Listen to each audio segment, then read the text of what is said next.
Hey, I'm Alex Ratcliffe from Board Game Co., and this is Month in Review for July 2023. This is a video series I started doing last month, so this is the second one in the series where I take a look at the past month over on, well, the Board Game Co. channel, games I've played, in general, just taking a look at the month in review to give you a bit of an update of some of my favorite experiences, some of my disappointments, the best new games I've played this month, the best overall games I've played this month, my favorite videos of the month, things like that, as I go through, well, a bit of all of it. And starting off with the first section, and then again, as usual, I mentioned this last month, but your feedback is welcome if there's things you'd like to see, sections you don't care about, all of that. I always think feedback's useful, honestly. It just helps me know what you like and don't like and adjust the content accordingly. But with that, starting off with stats for the month.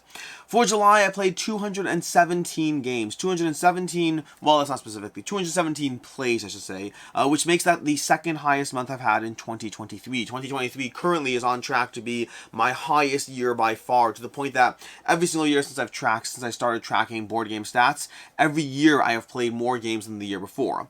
I wonder if 2024 I'll be able to play as much as I did in 2023. Time will tell. From those 217 plays, there were 99 games, 99 unique different games played, 39 of which were new to me for the month, which means for this month, I'm at over a game a day. In fact, so far this year, I just was running the stats. Someone asked me a question, so I happened to look them up. I think I'm currently at just over the amount. So I think there's like 218 days in the year currently when I'm filming this, and I think I've played like 230 or so games in those 218. So I'm currently ahead of the game a day, which is a challenge I did last year, a game a day challenge, but this year I'm doing it without even specifically trying to. It's just happening because of how many things I'm playing. Past that, there are, from those 39 games, from those 217 plays, I have an H index of 7 for July. So H index is the thing that where you have, if I've played that many games that many times. So an H index of 7 means I've played at least 7 different games 7 times each. Had I played 8 different games 8 times each, then I'd have a higher H index. So, for example, if I played Trailblazers once, my H index is once. If I played Trailblazers twice and Innovation twice, my H index is 2, and so forth and so on.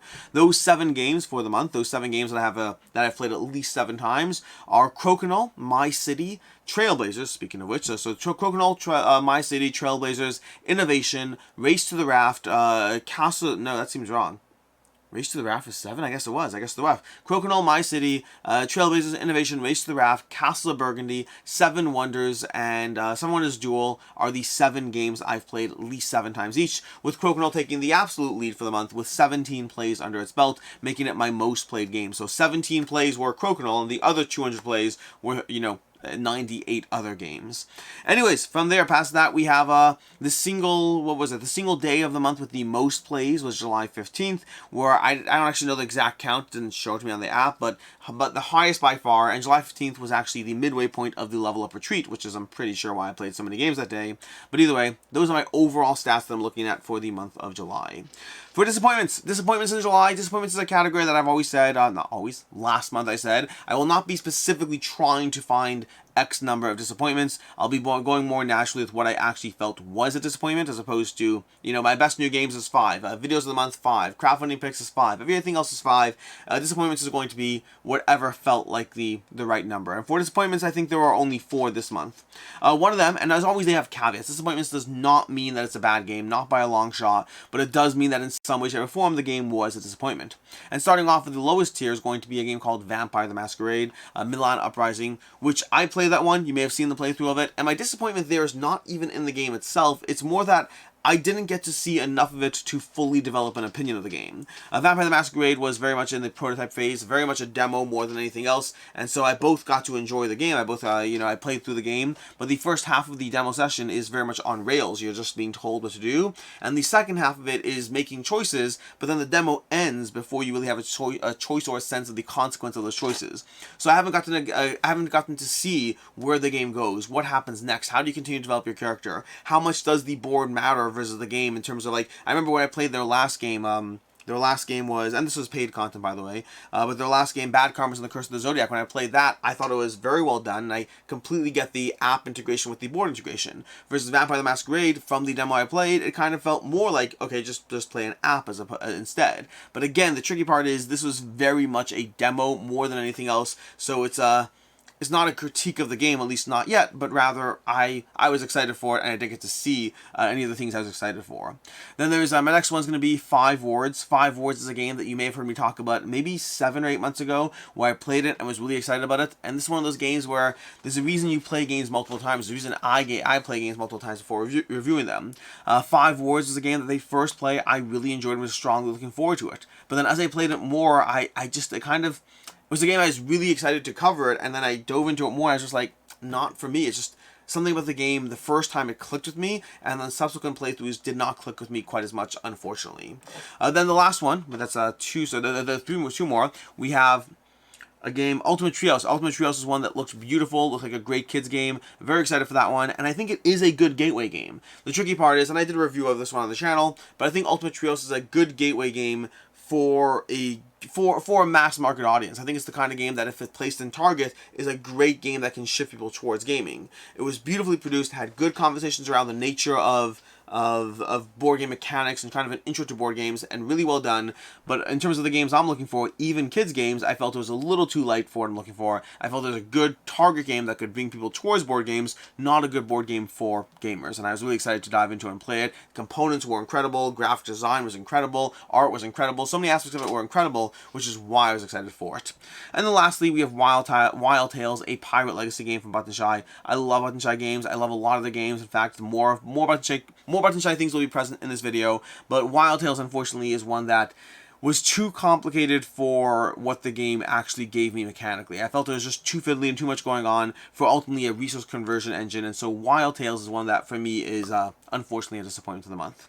Which brings me to my best new games of the month. The best new games of the month are specifically games from those 39 games I've played, the 39 new to me games in July. These are the 5 best new to me games of the month, going from least to most. My least one is Mistwind. I mean, at number 5 over there, that was a game I rated a 4 out of 5. Mistwind is a pick up and deliver game that I was not expecting to do as well as it did for me. I thought it would be an okay game at best, and it really solid. I really enjoyed Mistwind a lot. I thought it was across 4 rounds of play, across an hour, maybe 90 minutes of play. I just thought it was a good game that was really solid. I wasn't expecting a lot from it. I was not expecting anything. A pick up and deliver is not my genre, and the tableau building the game gives you really makes it so much of the game is about building out your network, more so than actual pick up and deliver. And so it's just really well done, very impressed with it, really enjoyed it, and highly recommend it. Then we have Trailblazers at my 4th best pick of the month. Trailblazers coming in at a 4.5 out of 5. Again, that means the other 4 over here, they were all 4.5s out of 5s. We have Trailblazers over here, which is really solid. I did a 12 by 12 review of this one already in the first month that I played it, which is, I've never done it before. 12 by 12 reviews usually take time to build up. This one I knocked it out so quickly because of how fun, accessible, and easy to get into it was. I think Trailblazers by Ryan Courtney by Button Games is just a tile laying game, not really a tile card laying game as you build these paths and trails, but it has a great competitive, great solo mode. It teaches in 5 minutes, plays in 15 to 25 minutes. A really strong game that I just really strongly enjoyed. Then we have 4.5 as well for Ancient Realms by Stephen Armani over here, coming to from Button Shy Games. Ancient Realms is so clever, and it's one that I do need more time with it to see how long, will it continue to be charming as I go through it, and it's one that I definitely do want expansions for. I found the Button Shy games, the nature of there being only 18 cards means my favorite ones in the series generally do get expansions. Circle the Wagon's a little less so. They have mini expansions, but that one I use less. But Sprawlopolis, Skulls of South, those are games that do have expansions to them that enhance and continue to keep the game alive. And for Ancient Realms, one of my new favorite Button Shy games, and I just thought that the solo Civ building game, that's what it is, it's a solo Civ builder, as you build wonders, as you hire people. It's just a really clever system. My last game, I scored 1 point shy of the highest score. I have yet to beat that higher score, the tier. I do want more variable scoring goals as opposed to just like beat a score metric, but I really like Ancient Realms a lot. Coming in at number 2 over here for the month, we have Everdell Farshore, which is a tricky one because this is one that both I don't necessarily strongly recommend. If you have Everdell, I don't know if I recommend Everdell Farshore, but I do like Everdell Farshore a lot, and I'm happy to dive into it as soon as I possibly can. I really like the system. I really like the game. I think it's well done. It's a good game. I like Everdell. I like the Everdell universe. I think the tweaks they've made are good. I think the components are great. I still like the original Everdell more. That's the tricky part. I both like the original Everdell more while still being very charmed and enjoying Everdell Farshore a lot. Another 4.5 out of 5. And then lastly, one that I have not yet talked about, but you will see review content for it soon, is Blob Party from WizKids Games. I'm not willing to guarantee that it's a 4.5 out of 5, even though it is the highest on the list, but I think it has to be. It's just, this is one of those times where I struggle, and when I struggle with this thing, there's usually two camps. There are the people that are like, why are you struggling? Just give it a 4.5 out of 5, and there are others who are like, how could you possibly give that? Basically, Blob Party is a party game. It's a stupid, fun party game. It's just, it's very, very light, and it doesn't have the cleverness that a game like Codenames or Decrypto does that enables me to think, okay, sure, it deserves it.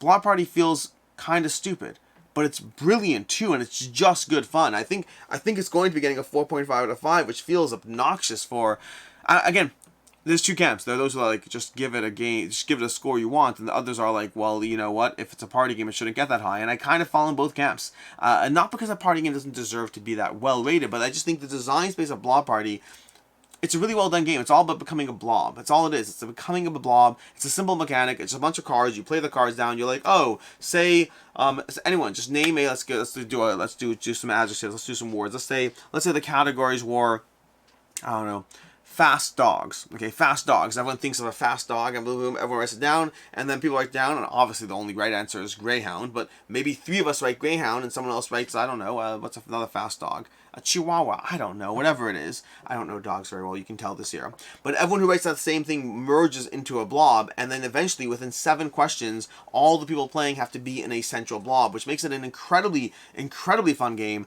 I have nothing but good things to say about Blob Party, so it's surprising to me. It's a good game. I really like it. But from WizKids. Anyways, those are the best new games of the month for me.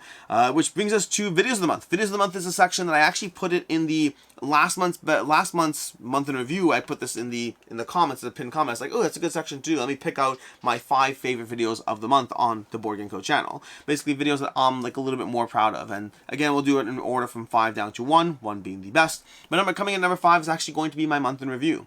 Month in Review, which I started last month, was a new series for me, and it's one that I like it. It doesn't necessarily get like the best views because it's a conglomeration of things, but ultimately it's a good recap of just highlights of the month. And I liked the video series, and more importantly than me liking it, it seemed to have been received well from those who watched it, which means if you missed last month's month in review, I guess you can watch that. Coming in at number 4, we have Mordred Should You Back It. This is just a video that I generally do Should You Back It videos for larger crowdfunding campaigns, especially if I have a personal interest in them. And Mordred very much is one that I do have an interest in, and I went from being on the fence to actually backing it because of my research on it. Before, Mordred was one of the campaigns, one of the few command campaigns that I had a $1 pledge, but like that's it. I wasn't going to go all in it. And then the more I researched it for the video, the more I looked into it, the more I decided that, you know what, I think Mordred is a game for me, and I understand the low funding, and I don't think it's actually a flag or this or that, anything else. I think that command area control games have not done tremendously well outside of the Blood Rage trilogy. I don't think it's done tremendously well. But either way, I'm excited for Mordred, looking forward to it. They actually had a copy at Gen Con. I was hoping to sit down and play it, but I did not have a chance to. But that's going to be, I should have. I could have. I mean, it's too late. I already backed it anyway, all in, so it's not like I could change my pledge at this point, but I'll definitely be able to sell it and get my money back if it's not a game for me. Coming in at number 3, we have 10 Things I Love That Aren't Board Games. This is a video I did on 10 things I love that aren't board games. There were a few people who walked in that video thinking I was talking about like hobbies or pastimes, and I get that, but that's not what it was. It was legitimately 10 things I love that are not board games. It was me focusing on a variety of stuff that I just enjoy, that I get value out of, that add value to my life. Something as stupid as my JBL Flip. It's a little portable speaker that I just like what it does. My little hand cart I use for conventions that helps me travel, cart boxes back and forth a little bit easier than it would be otherwise. Things like my mattress, which, oh my god, I love my mattress. It's like whenever I travel, whenever I come back home, the mattress I have is just such a good mattress. I highly recommend it. But if you're looking for 10 random things I love that aren't board games, that was this video for you. If you're looking for 10 hobbies I have that aren't board games, I could maybe come up with 2. Maybe tangentially. Maybe I'll do a video on hobbies I have that aren't board games, or more specifically why they aren't where board games are. Because I can go into it. I can go into things like video games and books and miniature painting, and I can go into hobbies I've had, or maybe I'll do this. Maybe I'll do 10 hobbies I don't have that aren't board games. Because it's more about why they aren't my hobby of choice, even though I enjoy them. maybe I'll do that. We'll see. Maybe that'll be it for next month's videos. Anyways, coming out number 2, we had ethics in tabletop media. This is a video. I actually have to do a follow-up video on this. There's a conversation around ethics in tabletop media, the nature of where do you draw the line at any given point. And the point of the video is to go down a rabbit hole of questions of, okay, great, this we can all agree on. What about this? What about this? What about this? Where do you draw the line as far as what someone cares about? Because the answer is different for different people. That's the nature of the problem. One person wants you to disclose this. One person wants you to not be able to do that. One person wants you to disclose this but not this. And it's just an interesting, thought-provoking, at least to me, I think it's a thought-provoking conversation around what is the appropriate way to handle media in content creation and tabletop media. And yeah, I have to go over the results of the poll in a separate video, but overall it seems overall well received. The goal of it was not to in any way push a specific point or opinion, rather it was to just go one step at a time, trying to see where other people draw the line. I didn't give any crazy examples. I gave realistic, practical questions that are, I guess, interesting, maybe, hopefully. And number one is going to be the longest lasting games in my collection. I did a video this past month, and links to everything down below, but I did a video this past month of the longest lasting games in my collection. So much of what I do is about the cult of the new. It's inherent in the nature of, even on this table over here, we have Planet Unknown, Everdell Farshore, Trailblazers, and The Witcher, and Ancient Realms, which are all new games. Granted, Innovation is not a newer game, so we have that, but a lot of what I do inherently does revolve around covering the new stuff. It's the nature of the board game space, the nature of things cycling around, it's the nature of the things people are looking for content on, which is all well and good. The only problem is, sometimes I want to talk about things that have been around for a while, and so the longest lasting games in my collection was a video talking about the 10 games, or there's more, that's like 15 by the time I finished the video, games that have lasted a long time and have been around for a while. If you're looking for something that stands the test of time in my collection, this is a video to check out. It doesn't mean they're great games, it just means that I think they're great games, and I'm not being affected by cult of the new. They're very much cult of the old. From there, we're going to go into crowdfunding highlights. This is a slight change for the way I do the accounting for these. Basically, in the past, I've done it based on when the campaign ends. Going forward, just for ease of simplicity for my own accounting, I'm going to be doing it based on when I covered the campaign. That also means there might be a slight gap in projects. It is what it is. But I'm going to do it based on these are the games I covered in my 2-back and out-to-back in the month of July. It just makes it a lot easier for me to keep track of where they are, because they all end in different places. And to that end, we have 5 campaigns we're going to talk about. These are campaigns that I either backed or strongly considered backing, or one thing or another. We'll go through all of them over here. But the first of all, we have Planet Unknown. And again, as usual, I'm going to go from least to most exciting. But number 5 is going to be Planet Unknown, the reprint and expansion over on GameFound. I love Planet Unknown. I'm not convinced about the expansion, but I love the game enough that it is an easy game to go ahead and get my hands on it. I actually don't think I've backed yet. I think I have $1 pledge on it. I think I need to up that. But Planet Unknown, the expansion to that, that's one that definitely, again, I like the game enough that I definitely want anything and everything I can get my hands on it. And if you missed out on the deluxified versions of the games, any of the extras, this is your chance, or was your chance, to get on it. I guess I'll have a late pledge as well, to get in on it as well. Coming in at number 4, we have Innovation. This one I went all in on, despite having this kit over here, because it offers the newest version of the game. And Innovation is a game that I've played well over 50 times, and so to me, having the newest version of Innovation is something I'm willing to chase down a bit, is something I'm willing to pay like the $80 to just get the new cards and the expansion and all that stuff. So I'm interested in it. I like Innovation a lot. That is one I definitely did put my money where my mouth is, and backed Innovation. Then we have Mordred at number 3. Mordred is another campaign that I did back July. Like, I think in June I backed 1 campaign, and from July I think I've backed, well, 4 of these 5, and the 5th one I need to up. So I definitely did back a bit more in July. But number 3 was Mordred. Mordred is from Command Games, and because I did a Should You Back It in it, I ended up looking into it more and deciding that I do want to take the risk on that one. It may or may not be for me, time will tell, but I'm definitely intrigued and optimistic about it. It's area control, beautiful miniatures, a slightly different theme than normal. That would be Mordred from Command Games. Coming at number 2, we have Stalker from Awakened Realms, a game that I was sure I would not be backing. And sometimes I'm right when I think that, sometimes I'm wrong, it depends on the game. But I had a chance to play Stalker because they sent me the prototype, and as a result, I just really enjoyed it. I had a chance to demo it at Origins like 10 times. I demoed it at Level Up Convention like once or twice. It's a game that just is, Stalker, the board game from Awakened Realms, is just really well done. From what I've seen from it, they only had 2 missions in the prototype, so obviously, you know, who knows where it goes, and it goes from there.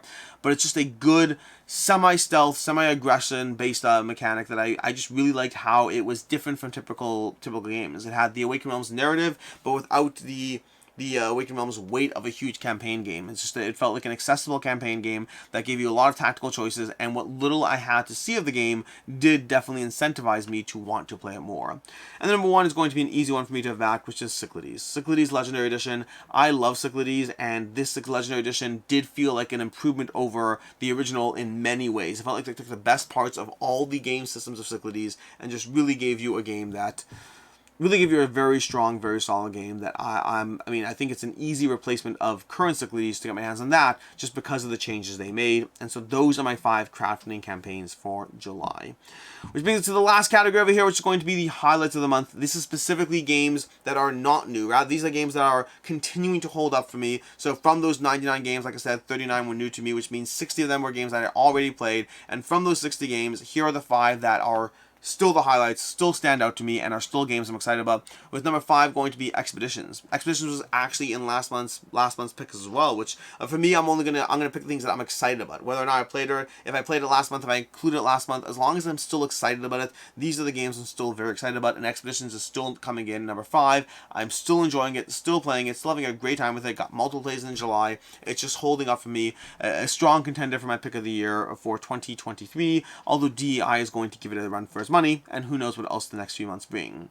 Then we have coming in at number 4, we have Innovation. Innovation popped up because Innovation is a game I've been playing for years, but I did dive into it more recently this month to play the last 2. I think I played 2 of the expansions already, and 2 of the expansions I had not yet played. I want to dive into all of them in order to do a full, all-encompassing 12x12 review for the sake of the backer campaign, and I did so. And Innovation is just, because of that, I've played this game like, I don't know, 20 times more this month, and overall, over the course of my lifetime of having had it, I've probably played it around 50 times by now. Again, 20 of it, which have been probably in the last month, but it's a great game that I really enjoy, and I think the expansions all add a lot in different ways, and I highly recommend it overall, with some caveats, but you can watch my full 12x12 review on it for more information there.